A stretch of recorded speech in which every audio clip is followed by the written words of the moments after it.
श्री ताज बेगम जी का चरित्र हम लोग सुनते हैं। आपको सुनकर के आश्चर्य भी हो सकता है, आनंद भी आ सकता है। ये हिसार की बेटी थी ताज बेगम, और थी तो मुसलमान लेकिन कन्वर्टेड। इनके जो जिस कुल में इनका जन्म हुआ वो परिवर्तित कुल था।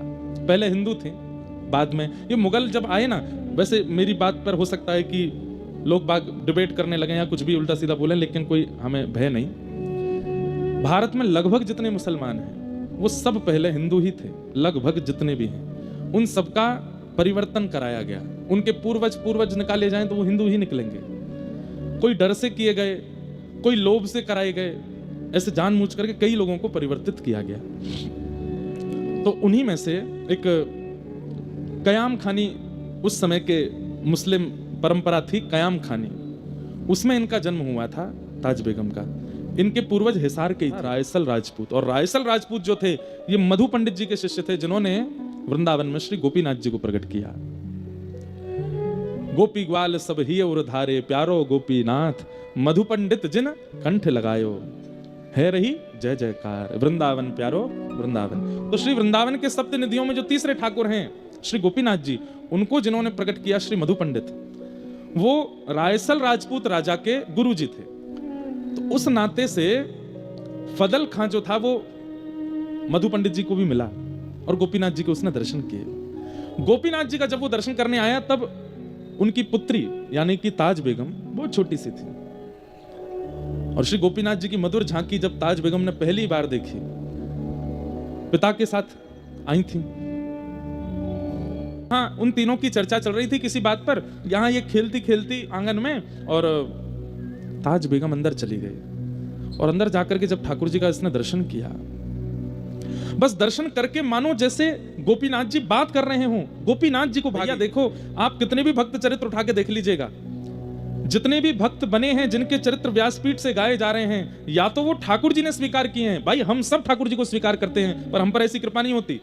दो ही भक्तों के चरित्र व्यासपीठ से सुनाए जाते हैं, सुने जाते हैं, पढ़े जाते हैं। पहले वो जिनको ठाकुर जी ने स्वीकार किया, दूसरे वो जिनको गुरुदेव ने स्वीकार किया। आपके चाहने से आप भजन नहीं कर पाओगे। इसलिए मैं कहता हूं कि आप भजन पर ध्यान दीजिए, नाम पर ध्यान दीजिए, नियम पर ध्यान दीजिए, पर उससे भी कई गुना ज्यादा ध्यान इस बात पर दीजिए कि मैं अपना निर्माण ऐसा करूं, अपने स्वभाव व्यवहार विचारों का निर्माण ऐसा करूं कि मैं ठाकुर को या अपने गुरुदेव को प्रिय लग जाऊं, क्योंकि उनका प्रिय बनना बहुत जरूरी है। ग्रंथ में वर्णन आता है कि ताज बेगम का स्वभाव था, वो भले ही मुस्लिम कुल में जन्मी, लेकिन उनके मन में दया का भाव था। वो कभी भी अवसरों पर, इनके उत्सवों पर जो भी मांस शादी खाने का प्रकरण होता था वो नहीं खाती थी, बल्कि लड़ती थी अपने पिताजी से।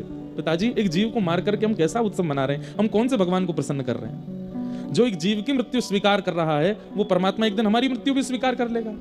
ऐसे परमात्मा को हम कैसे भजन कर सकते हैं? पिताजी इस बात से बहुत लड़ती थी अपने घर में, दया की भावना थी, इसलिए गोपीनाथ जी को भागे। छोटी सी ताज बेगम मंदिर में प्रवेश कर गई। यहां बाहर बैठे मधु पंडित जी को अचानक से पता चला, उस समय किसी का भी मंदिर में गैर हिंदुओं का प्रवेश वर्जित था। क्यों? क्योंकि रूप बदल करके भीतर मंदिरों में जाते थे गैर मुस्लिम, और मंदिर में प्रवेश करके गर्भगृह में मांस के टुकड़े फेंके आते थे, अपवित्र करे आते थे। और एक बात और बताऊं, हमारे यहां अपरस का नियम ज्यादा नहीं था। सबको मंदिर में जाने का अवसर मिलता था, और सबको ठाकुर जी की कम से कम दहली तक प्रणाम करने का अवसर मिलता था। लोग ही कितने जाते थे? दिन भर में 40 लोग चले जाएं, 20 लोग चले जाएं, बहुत बड़ी बात। सबको ठाकुर जी की दहली तक, कहीं कहीं तो ठाकुर जी के चरण छूने तक का अधिकार था। मुगलों के बाद जब अपवित्रता इन्होंने फैलानी प्रारंभ की, तब अपरस की स्थिति, सबको नीचे ही रुकना है, ऊपर कोई नहीं आएगा, पुजारी जी को कोई नहीं छुएगा, ऊपर कोई नहीं, ये सब नियम बन गए। मधु पंडित जी ने जैसे ही देखा कि ये फादल खान की बेटी भीतर घुस गई, उन्होंने तुरंत रायसल राजपूत से कहा, ये गलत है, लेके आओ। बस यहां मानो जैसे वो धीरे धीरे जा रही थी, गोपीनाथ जी उसको इशारा करके अपनी ओर बुला रहे थे, ताज बेगम जा रही थी, इतने में ही रायसल आए और हाथ पकड़ के बाहर ले आए। वो कहती रही कि वो मुझसे कुछ कह रहे थे, वहां कोई है अंदर, लेकिन किसी ने उनकी नहीं सुनी, ले गए।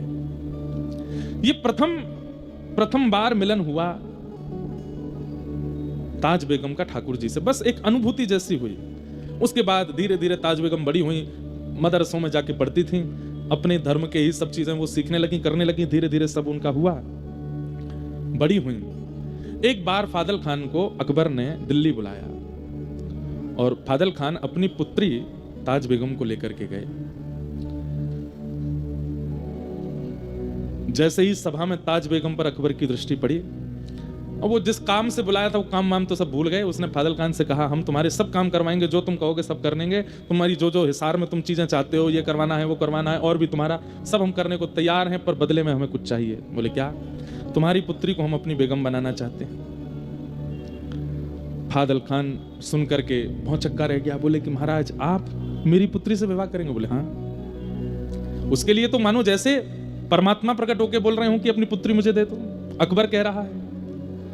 फादल खान बोले कि मौलवी से दिन निकलवाने की भी जरूरत नहीं महाराज, जिस दिन आप कहो तब ब्याह कर दूंगा। और बादशाह अकबर ने ताज बेगम के साथ विवाह किया। सुंदर तो वो बहुत थी, और बादशाह लोग यही देखते थे, इसके अलावा उनका कोई, उनकी तो अनेक पत्नियां होती थी। ताज बेगम के साथ विवाह कर लिया। लेकिन अकबर के यहां 3 कृष्ण प्रेमी थे जिनका संग ताज बेगम को मिला। पहला जोधाबाई, जो कि अकबर की राजपूताना एक पुत्री हैं, जो कि श्री कृष्ण का भजन करती ही थी, जोधाबाई। दूसरी थी बीरबल की बेटी शोभावती, जो अकबर के महामंत्री बीरबल हैं, उनकी बेटी शोभावती ये गोसाई श्री विठलनाथ जी की शिष्या थी, जिन्होंने श्रीनाथ जी को प्रकट किया। ऐसे श्रीमद वल्लभाचार्य जी महाराज के पुत्र हुए गोसाई विठलनाथ जी, उनकी शिष्या थी बीरबल की पुत्री शोभावती।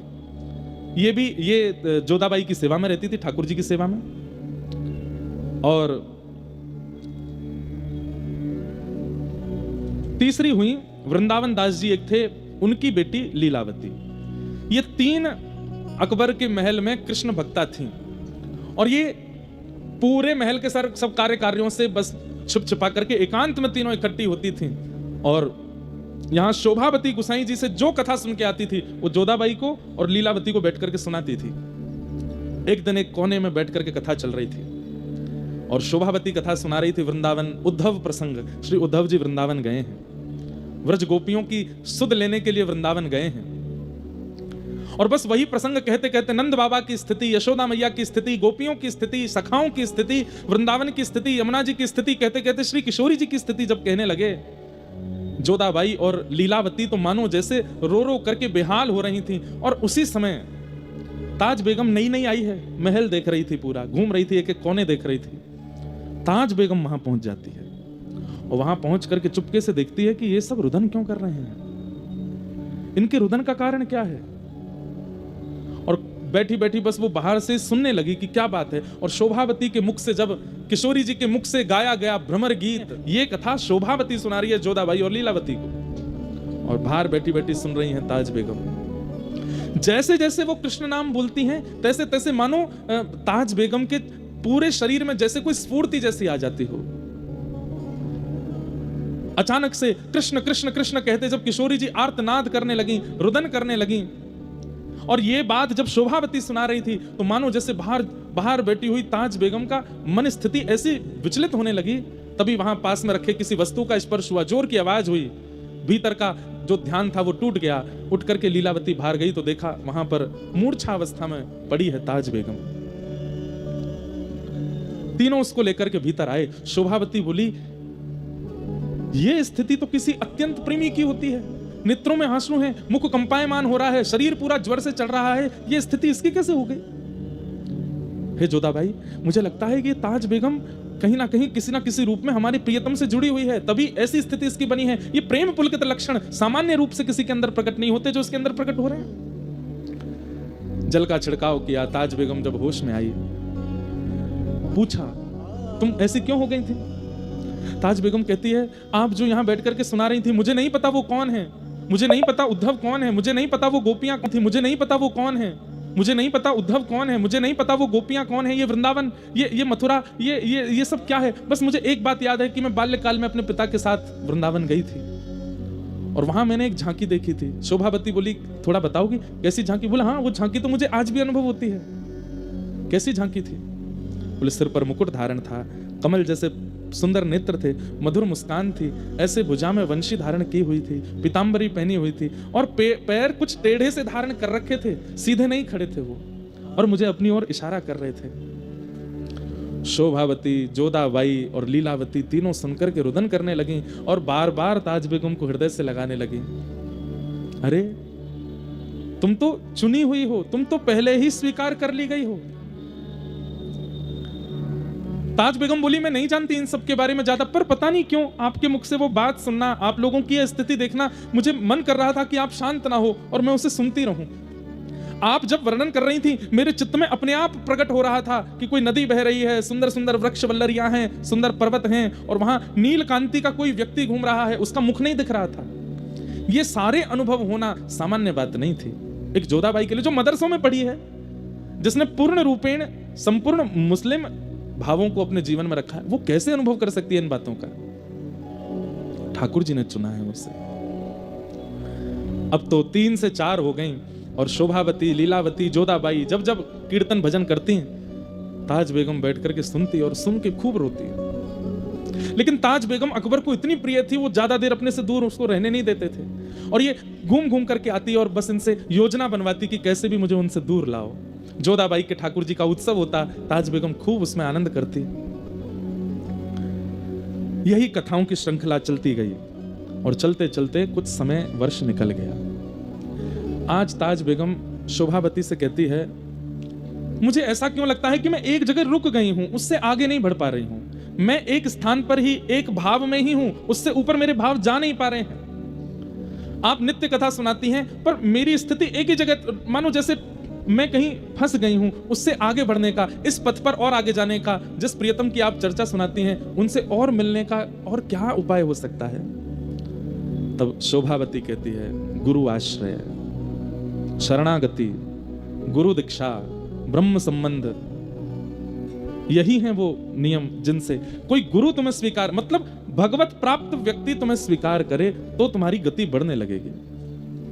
ताज बेगम बोली, मुझे गुरु कैसे मिलेंगे? बोले, मेरे गुरुदेव गुसाई श्री विठलनाथ जी हैं, तुम चाहो तो उनसे दीक्षा ले लो। बोले, कैसे लूंगी मैं?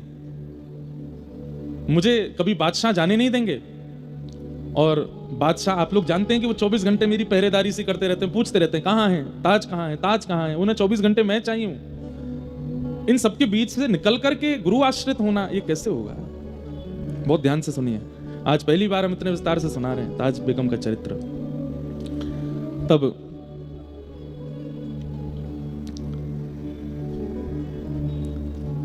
लीलावती, शोभावती ने कहा, पत्र लिखो और पत्र में गुरुदेव से ही पूछो कि इसका समाधान कैसे हो।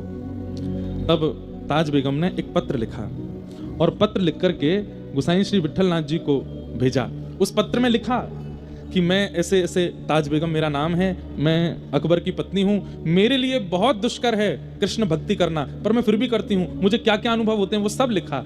अंत में कहा, गुरुदेव मैं बस आपकी दीक्षा ग्रहण करना चाहती हूं, उसके लिए मुझे मेरे पति को अपने वश में करना है, उनको वश में करने के लिए कोई टोना टोटका बताओ। गुसाई श्री विठलनाथ जी ने जब पत्र देखा और पत्र में जिन जिन भावों की स्थिति उसने बताई थी उससे वो समझ गए थे। बोले, इसने नहीं चुना है ठाकुर जी को, ठाकुर जी ने चुना है इसे।